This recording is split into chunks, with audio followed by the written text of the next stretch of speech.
राम राम। पिछले दिनों माता चिंतपूर्णी जी के मंदिर हिमाचल प्रदेश जाने का अवसर प्राप्त हुआ। माता जी के दर्शन करने के लिए लाइन में कतार में खड़े थे। कुछ दृश्य मन को विचलित कर गए। जैसे ये देखिए, माता रानी जी का भवन है, तो यहाँ पर आने वाले तो हम श्रद्धालु ही हैं। आप हैं, मैं हूँ या कोई और है। लोग किस तरह से अपने धार्मिक स्थानों को गंदा करते हैं, गंदगी फैलाते हैं। झंडा केतु का माना जाता है। अब मान लीजिए कोई भी व्यक्ति झंडा लेके आ रहा है, अगर मंदिर में चढ़ाना है तो ये एक आस्था का विषय है। लेकिन अगर झंडा इस तरह से फेंक के चला गया कोई व्यक्ति, तो कहीं ना कहीं ये मानिएगा कि आपकी कुंडली का केतु ग्रह खराब हो गया। हम अपनी तरफ से कई उपाय करते हैं ग्रहों को अच्छा करने के लिए, लेकिन अगर हम इस तरह से छोटी छोटी बातों का ध्यान नहीं रखेंगे, अपने धार्मिक स्थानों पर जाकर गंदगी फैलाएंगे, तो इससे क्या होगा, व्यक्ति का बृहस्पति ग्रह और जो ग्रह की गंदगी व्यक्ति ने फैलाई है वो भी खराब हो जाएगा। जैसे कि ये जो झंडे ज़मीन पर फेंक के गए हैं, लोग फूल नीचे ज़मीन पर फेंक गए हैं, चढ़ाने के लिए लिए होंगे, लेकिन वो फूल लेकर वहाँ पहुँचे नहीं और ऐसे ही ज़मीन पर फेंक के डूने समेत चले गए।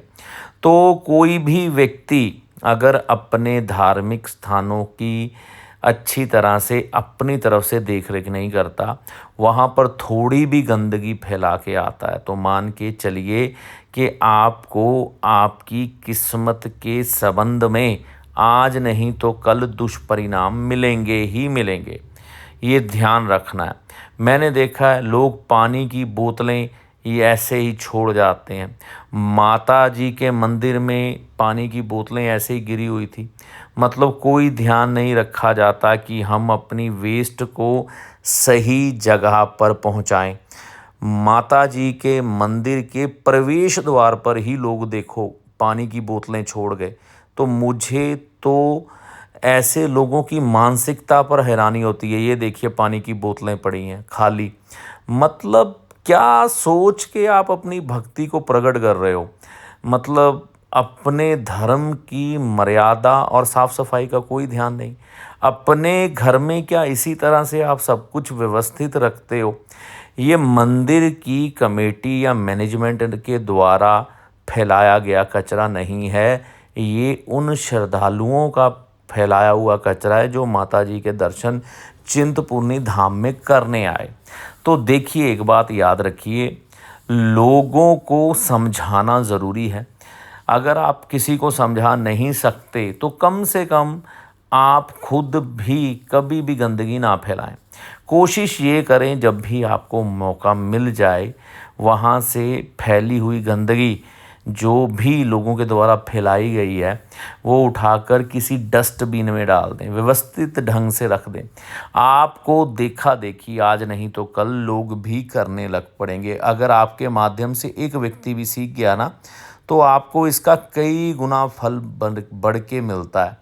तो वैसे भी लाल किताब में कहते हैं, जो व्यक्ति धर्म स्थान की सफाई कर देता है, वहाँ पर गंदगी उठा देता है, तो वहाँ से राहु का प्रभाव बृहस्पति के ऊपर से हट जाता है और व्यक्ति को अपने किस्मत के संबंध में अच्छे परिणाम मिलने लग पड़ते हैं।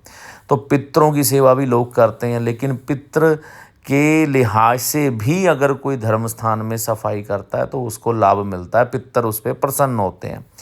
ठीक है ना, क्योंकि पितरों का वास भी देखा गया है खाना नंबर 2 जो कि मंदिर है उसमें भी रहता है। ठीक है ना, तो जब भी आपको मौका मिले आप मंदिर में सफाई व्यवस्था थोड़ी सही करें। अब देखिए, आपने देखा होगा मूर्ति को छू रहे हैं लोग। मूर्ति को कभी मत छूइए। आपने पता नहीं क्या खाया है क्या नहीं खाया, हाथ धोए है या नहीं धोए हैं। आप मूर्ति को स्पर्श करेंगे तो आपको दोष लगेगा और ये फिर आपको किसी न किसी तरह से हानि। ये देखो, मूर्ति को स्पर्श किया, आप इतने पवित्र नहीं हैं, तो छोटी छोटी बातों का ध्यान रखें, ना मूर्ति को छुएं। और ना ही धार्मिक स्थान पर गंदगी फैलाएं।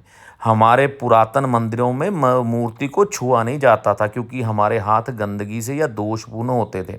तो इन बातों का ध्यान रखें, जिससे कि आपके जीवन में से कष्ट कम हो, खुशियां आए। इस वीडियो में दी गई जानकारी का लाभ माता रानी की कृपा से आपको होगा। जय माता दी।